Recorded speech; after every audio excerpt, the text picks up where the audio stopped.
Why were early amusement parks terrifying? Let's find out together, shall we? This channel is History Dame. Early amusement parks were terrifying, and I want to visit them so badly. Me too! Now I know I could just hop in a car and drive to my nearest Six Flags. But folks, I live in Canada.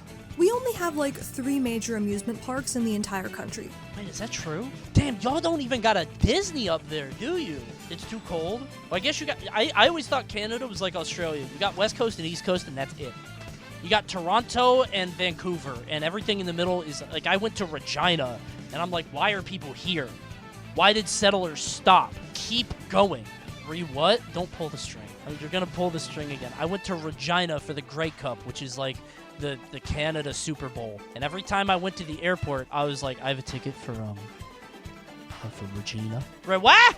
I have to go to Regina. Oh, you mean Regina? You gotta say it. I don't want to. When top 10 lists are including a hotel water You're saying it right. They were all saying Regina, and they made me say it. park, you know that they're grasping for straws. And even though Canada's Wonderland is great, it's just not the same. It doesn't But look if great. you go back about 100 years, not only were there tons of small amusement parks, Bro, going to the park on a Sunday in 80-degree weather in this entire outfit is unbelievable, man. Why did people do that? You don't have to look good all the time. I don't know why we didn't have the hoodie basketball shorts combo in like the 40s or the 20s, dude. Everybody should have but been they had a certain Zuckerberg. something that modern day parks Hoodie in just Rome? That's what I'm saying. don't.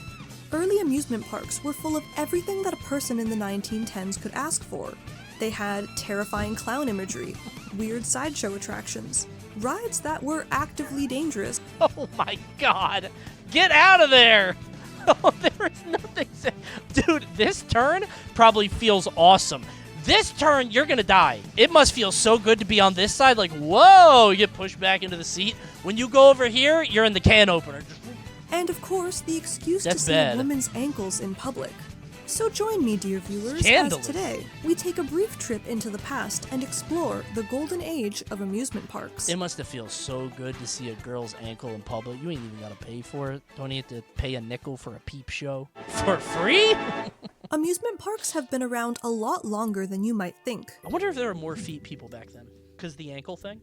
Or is that just like an over-inflated, like to me, the foot thing is a modern, not inflection, a modern infliction. Did I walk in on Coney talking about a foot fetish? Yeah, we've been talking about you for an hour. Can't wait for Greg to get in here so we can talk about his weird foot shit. There's a Papa Meat video on foot fetishes. They've been around for hundreds of years. Oh, I'm sure, but I wonder if they were like more common then or now. By the early 1900s, these amusement parks were popping up everywhere. Are they secured? I don't think they got a belt on, bro.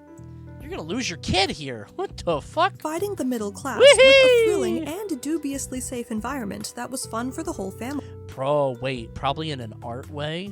You think a foot thing in an art way? Like in the same way that like a marble sculpture? Sorry to stay on this. I think it's interesting. My Many bad. of these early parks Because, like, people didn't used to be butt people, right? People didn't used to be butt people. Now we got a bunch of butt people running around. People were always titty people, I think. Maybe not. You're wrong. No, listen. People were always butt people, but not as much butt people. It is more of a butt people thing now than it was historically. How do you know this? I was around in the 90s. They fucking... Baby Got Back, like, shifted the culture. And obviously people were attracted to butts before, but that song, like, made it normal to talk about. Wouldn't titties be, like, a Freudian thing? If you're Freud. If you're Freud, for sure. Yeah, he thought it was always about the parents or whatever, the mom. Many of these early parks thrived off of seeing who could come up with the most exciting and unique attractions. I would to not be capture riding the that shit attention of the sideways. public. Bro, he is aura farming. Dude, look at Watson in the back. He is chilling. Everybody else is scared to death. This ain't nothing to him, bro. He's ice cold. This was essentially the Wild West of ride design. Whoa! In smaller parks, the owners would often Get on the design and build dipsy the rides doodle. themselves, My ass is trying not to be riding the the first to dipsy invent doodle. the next big hit. They didn't need to worry about things like laws or Patoo! Electromagnetic gun for shooting passenger car flying projectiles. All right, you get in. You go first. I'm not doing that shit. if you were some random guy and you had a basic understanding of physics and architecture, then bada bing, bada boom, you too could be a roller coaster designer. That's A awesome. common place for Hell many yeah. of these experimental ride concepts to be found was at one of the 3 parks on Coney Island. From the late 1800s, Don't do it. I know what you're going to do. Don't do it. Coney Island was at the forefront of amusement park I know development. you're going to do it. You know, I've never been here. Look at what happened to chat. Don't fucking say that again. Stupid. It kind of sucks. Really? I love a shitty beach town a lot. Like Myrtle Beach, Daytona. I love a place with just a shitty boardwalk and a dirty beach. Which is a nice... Myrtle Beach is so fucking ass. It is. What's the Tickler? Remodeled. Not as rough as last season. 60-ton captive whale? Where? In that building? I love dumb circus carny bullshit. I would fall for it every time. I would go in there. Take a look at this thing, for example. Yo!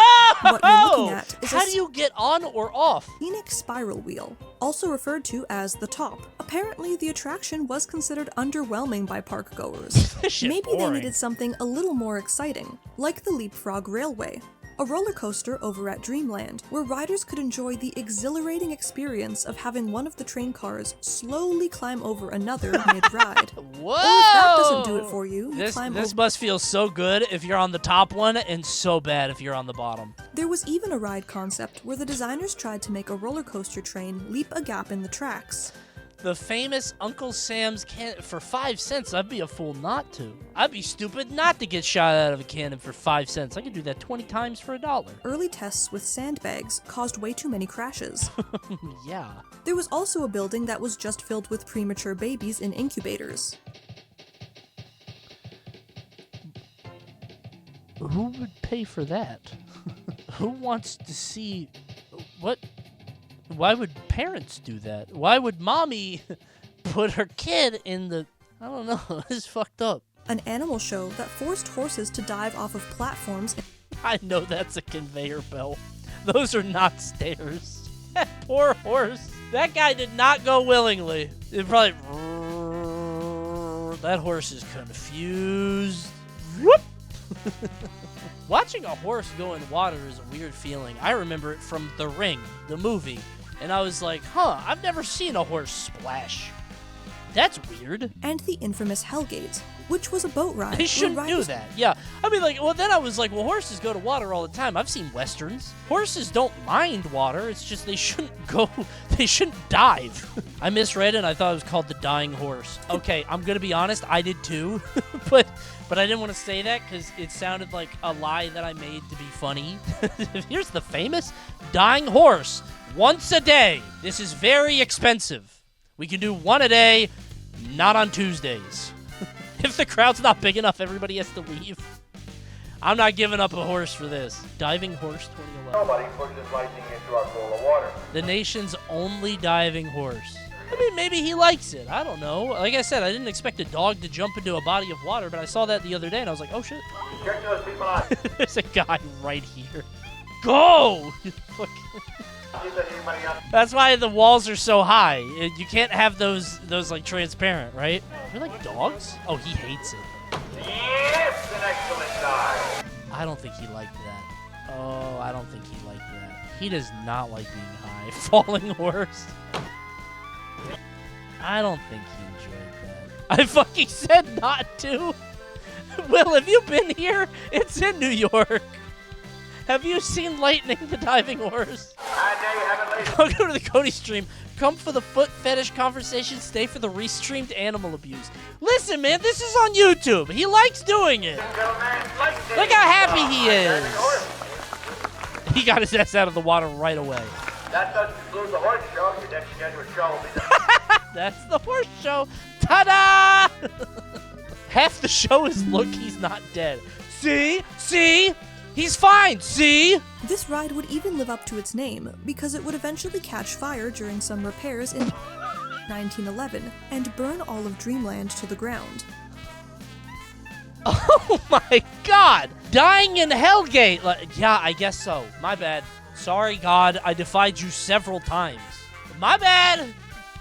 You walk into this theme park like, yeah, man, you're probably dead. You're probably gonna die. Sorry, man. This one especially. Ride safety in the first amusement parks was almost non-existent. Though every ride was constructed with the intention of being safe, My aunt fell off the whiplash and got brain damage. this was safety by early 1900 standards. It seems like clip farming, but it's real. Neat. Yeah. She's okay. It was like a very small one. But it like whipped around too fast and she fell out. Toddler comment. Raise my hand during the book reading. Wow, that's great, Zachary. Whee! I am holding hands with everybody around me. Whee! This place is bussin', bro. This is... Oh, my God. It's like that one thing in Pokemon. You're gonna bang your head against that pipe, though. Oh, hell no. Under no circumstances am I getting on the parachute ride. Whee! Oh my God, dude. That genuinely looks boring as fuck outside the risk of death. Yeah, they didn't have any ideas beyond that. They were like, how do you make something? Just pretend they're gonna die. And they might. And then I bet back then they didn't have waivers. They were just like, you saw the ride, man. You died. Like, what the fuck? What do you want me to do about it? You rode a ride called Hellgate and burned to death. Yeah, dude. Case dismissed. Many early rides didn't have any form of seatbelts, restraints, or even a grab bar to hold onto. Good God. Riders instead had to rely... Imagine the guy who invented the G-force. The first guy that figured that thing out was like, oh shit, that really fucks up somebody's tummy, but it's kind of fun. That's kind of cool. These early coasters were built just like actual... This shit is haunting. Look at that. This is beautiful cinematography. The varying weight of passengers, however, could affect the speed of the car. You can't take off your hat for the ride? Sometimes causing it to take turns too quickly and fly off the tracks. As a solution to this problem, a braking system was installed in ride vehicles that could be operated by the passengers, which was not ideal. Others implemented brakes on certain areas of the track itself. Oh my God, dude. A fucked up cave. Which would also be operated manually. Another thing that those designing amusement park rides didn't always account for was what kind of conditions the human body could actually withstand. An easy example of this is one of the first looping coasters in North America, Flip Flap Railway, which opened at Sea Lion Park on Coney Island in 1895. This ride featured a small circular loop, which could expose those riding to around 12 Gs of force. Enough to cause some serious whiplash and make other people pass out entirely. Fighter jet pilots pass out below 10. This is some pussy shit Coney moments before dying. I mean, it looks easy. It's just a spin, bro. This ride featured... Oh no, I'm so dizzy. Which could expose those riding to around 12 Gs of force. That does look very fast. I've only blacked out one... Well, it didn't black out. I grayed out on one ride, and I've talked about it endlessly. So this drop has made me gray out twice. Damn, the sun right there, just beating down on you. Leave me alone, man. Yeah, it's the turn here. So it's this, and it's right here. I grayed out, and I can see like the darkness closing in, and then it goes away. It's like your the oxygen like flooding back into your brain. Dude, while we're theme park posting, this place is so fucking good. This place is so fucking good. It's so good, man. Now, apparently, I got very lucky because my wait times were very low, and everything didn't break down. Like people say that it's bad. When it works, it's so fucking good, dude. Least favorite ride is probably just the Yoshi one because it's a baby ride, but it was still awesome. Dude, in the Mario Kart ride, you can lose, by the way. I didn't know that. So on the ride, the whole gimmick is that Bowser challenges you to a race, and it's like a team of Mario characters against like all of his kids, like Koopalings or whatever. And they're like, you have to get 100 points or to win. And I was like, bullshit. Who cares? And then we lost because I was with my fucking 5-year-old who was scared and didn't know what she was doing. And I was like, okay, we get up to the cup, ceremony. And then it's like, Bowser wins. I'm like, what do you mean Bowser wins? I had the highest score on my team, by the way. I didn't know that he could win. I thought the kids won no matter what. But all the Koopalings are celebrating. Mario's like, oh no! I couldn't believe they did that to me. So yeah, you gotta take it seriously. When you play this game, you gotta lock in. He's still mad? Dude, my kid was clinging onto my arm. I'm like, honey, shoot Iggy! Wendy is right there! Use your shells! Roller coaster designer John A. Miller made some serious contributions to ride safety through his inventions. Miller's inventions would undoubtedly make roller coasters safer. But for some designers, this just gave them the license to make even more insane and terrifying rides. If you want an example, gonna make look it no further than the holy. Crystal Beach Cyclone. This infamous What coaster is featured that? a dizzying track layout that was made up of almost entirely curved pieces I've never seen that before. I know the Cyclone still exists, but it doesn't look like and that, would right? whip riders through the course at speeds of up to 84 kilometers an hour. Oh, I thought she was going to say miles. I was like, oh, you can't hit that, right? No way. Despite its popularity, the Crystal Beach Cyclone was said to be very uncomfortable to ride, I bet! causing frequent whiplash injuries and even making some riders pass out. What definitely wasn't a rumor, however, is the fact that the Cyclone had a body count, causing the death of a 22-year-old man in 1938 when he allegedly stood up to take his jacket off during the ride and This shit too hot! Coney was right! Why are we wearing these? It's hot as the dickens here! What the fuck are you doing? Attendants on the roller coaster said he took 3 successive rides before his death. This shit is gas! I want to get back on. On his third, when he starts feeling queasy, he takes it off. Oh my god. He took 3 rides and then popped the coat off. Okay, listen, I'm falling for propaganda. people liked the idea of danger, and they liked the thrills that amusement parks brought them. Not my roller coaster tycoon patrons. That shit pissed me off. One guy dies, nobody wants to ride it. I'm too scared of roller coaster 4. They walk up to it and go, yikes, and then they walk away. Where many of the attractions required men and women to physically touch each other. Standing up and taking your jacket off on this ride? Parks on Coney Island. It's hotter than the bitch in here. Where I gotta get all huddled up with these people? Many of the attractions required men and women to physically touch each other, something which would have been scandalous to do in public during this era. Oh. One example of this was Steeplechase, a roller coaster and the namesake for Steeplechase Park, where Oh, I see. Got it. It's like the Tunnel of Love. because the cars had no kind of restraint system and only provided handles to hold onto, riders Whoa! had the opportunity to engage in some scandalous premarital shoulder Impregnating my honey on the horse ride. touching, Whee! with the ride acting as the perfect excuse. Upon exiting Steeplechase, park-goers would then be funneled through the blowhole theater. Here, holes in the floor would watch shoot this. sudden gusts of air at those walking by, with the goal to lift the skirts of female riders. Male riders would then be attacked by a pair of clowns, who Ow! hit them with an electric cattle prod. Jesus Christ! The fuck is your problem, man? Can you imagine? That's like if you got off Space Mountain and Goofy suddenly came at you with a taser. Sure, the parks of the Golden Age had a lot of problems, but they were still a fascinating glimpse into technological advancement and social culture during the early 20th century. I guess. And while yes, I would definitely prefer rides that are safety tested than ones that aren't, this era Yeah. of innovation had a certain charm to it. That's nuts. Hey everyone, thank you for watching. Tremendous. It was a good movie, man. I'll drop a like. And you know what? I'm gonna drop a sub too, because I'm curious. If I see one of those recommended videos hit my timeline and it's something I'm into, I'm gonna check it out. That was a good movie, man. I liked that. I love a movie that just presents facts and we get to talk about it.